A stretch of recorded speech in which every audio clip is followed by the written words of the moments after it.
Thank you for joining us around the fire. For more information or to make a donation, please visit randomactsnetwork.com. Now, want to hear a scary story?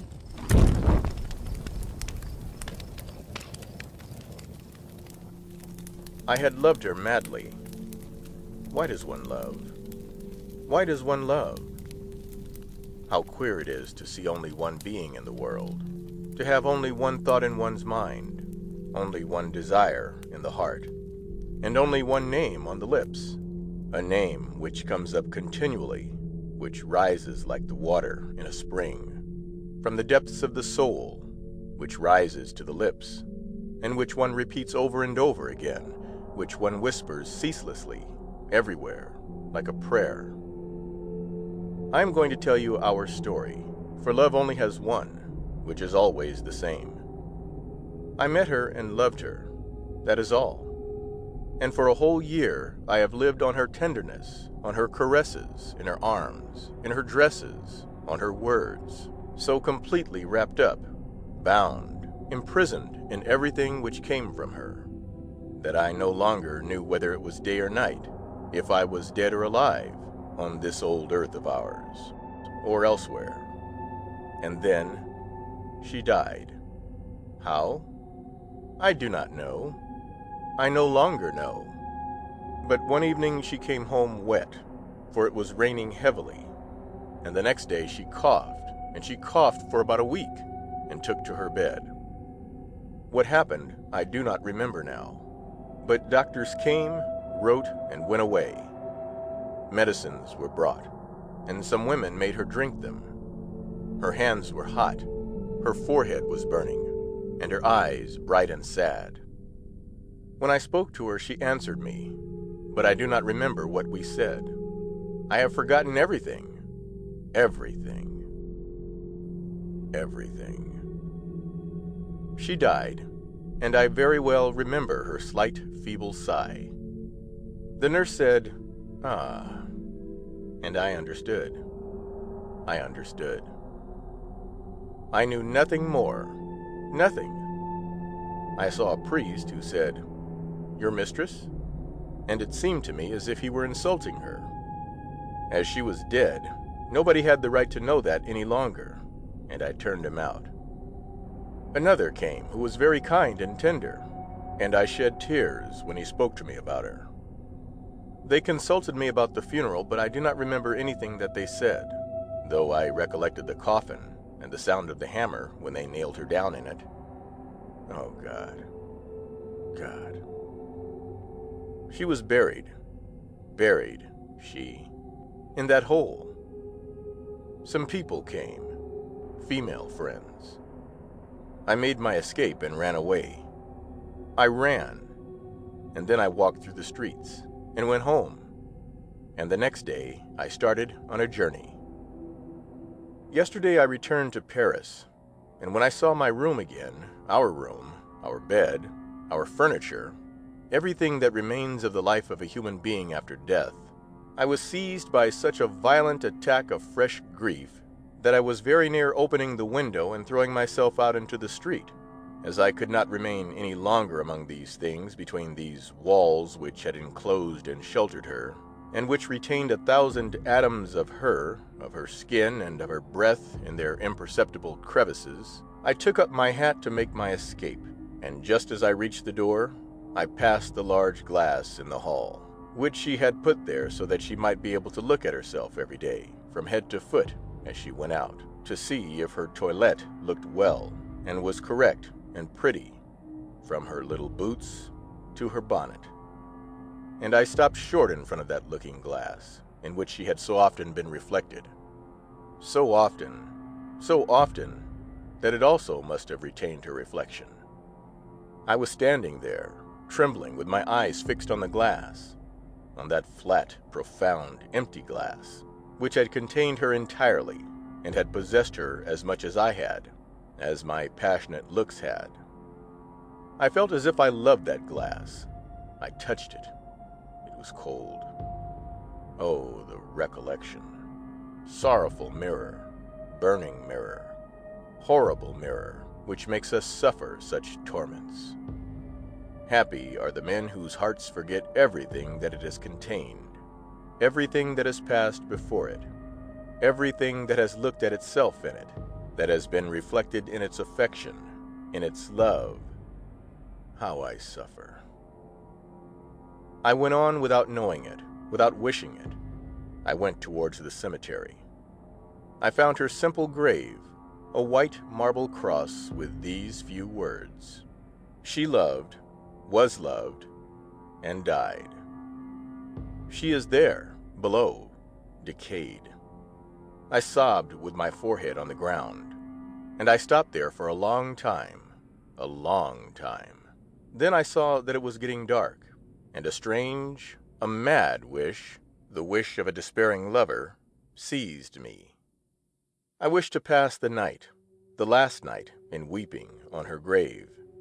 But I should have been seen and driven out. How was I to manage? I was cunning, and got up and began to roam about in that city of the dead. I walked and walked. How small this city is in comparison with the other, the city in which we live, and yet how much more numerous the dead are than the living. We want high houses, wide streets, and much room for the 4 generations who see the daylight at the same time, drink water from the spring, and wine from the vines, and eat the bread from the plains. And for all the generations of the dead, for all that ladder of humanity that has descended down to us, there is scarcely anything afield, scarcely anything. The earth takes them back. Oblivion effaces them. Adieu. At the end of the abandoned cemetery, I suddenly perceived that the one where those who have been dead a long time finish mingling with the soil, where the crosses themselves decay, where the last comers will be put tomorrow. It is full of untended roses, of strong and dark cypress trees, a sad and beautiful garden nourished on human flesh. I was alone, perfectly alone, and so I crouched in a green tree and hid myself there completely among the thick and somber branches. And I waited, clinging to the stem, like a shipwrecked man does to a plank. When it was quite dark, I left my refuge and began to walk softly, slowly, inaudibly, through that ground full of dead people. And I wandered about for a long time, but could not find her again. I went on with extended arms, knocking against the tombs with my hands, my feet, my knees, my chest, even my head, without being able to find her. I touched and felt about like a blind man groping his way. I felt the stones, the crosses, the iron railings, the metal wreaths, and the wreaths of faded flowers. I read the names with my fingers by passing them over the letters. What a night! What a night! I could not find her again. There was no moon. What a night! I am frightened, horribly frightened, in these narrow paths between 2 rows of graves. Graves. Graves. Graves. Nothing but graves. On my right, on my left, in front of me, around me, everywhere there were graves. I sat down on one of them, for I could not walk any longer. My knees were so weak. I could hear my heart beat, and I could hear something else as well. What? A confused, nameless noise. Was the noise in my head in the impenetrable night, or beneath the mysterious earth, the earth sown with human corpses? I looked all around me, but I cannot say how long I remained there. I was paralyzed with terror, drunk with fright, ready to shout out, ready to die. Suddenly it seemed to me as if the slab of marble on which I was sitting was moving. Certainly it was moving, as if it were being raised.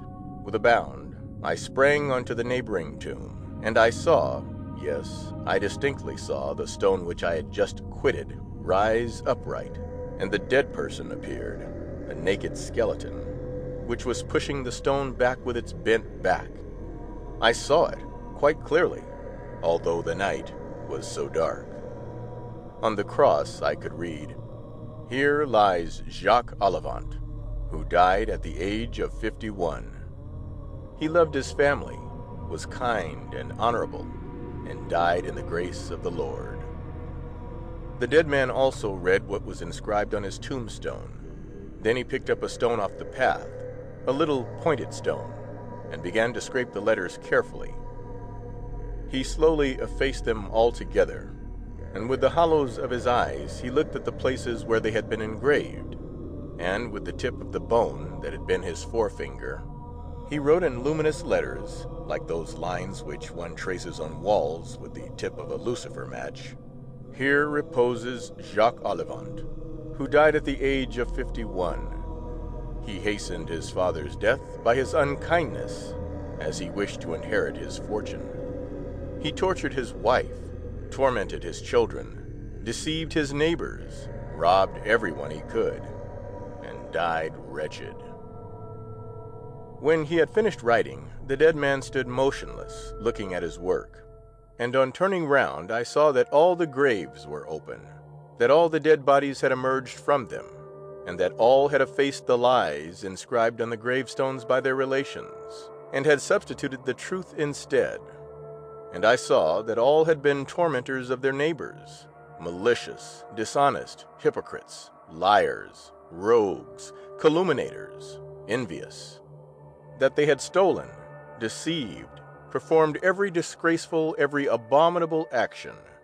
These good fathers, these faithful wives, these devoted sons, these chaste daughters, these honest tradesmen, these men and women who were called irreproachable, and they were called irreproachable, and they were all writing at the same time, on the threshold of their eternal abode, the truth, the terrible and the holy truth, which everybody is ignorant of, or pretends to be ignorant of, while the others are alive.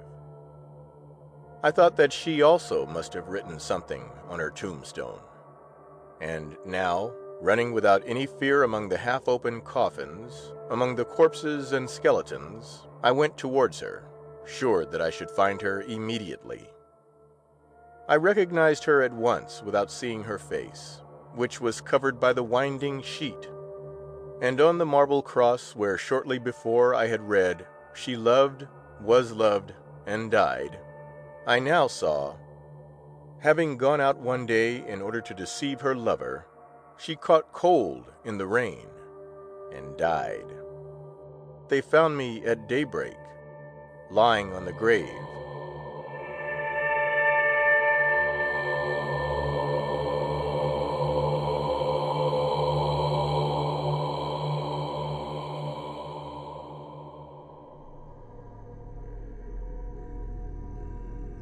Was It a Dream? Told by James K. White. Adapted from the story by Guy de Maupassant.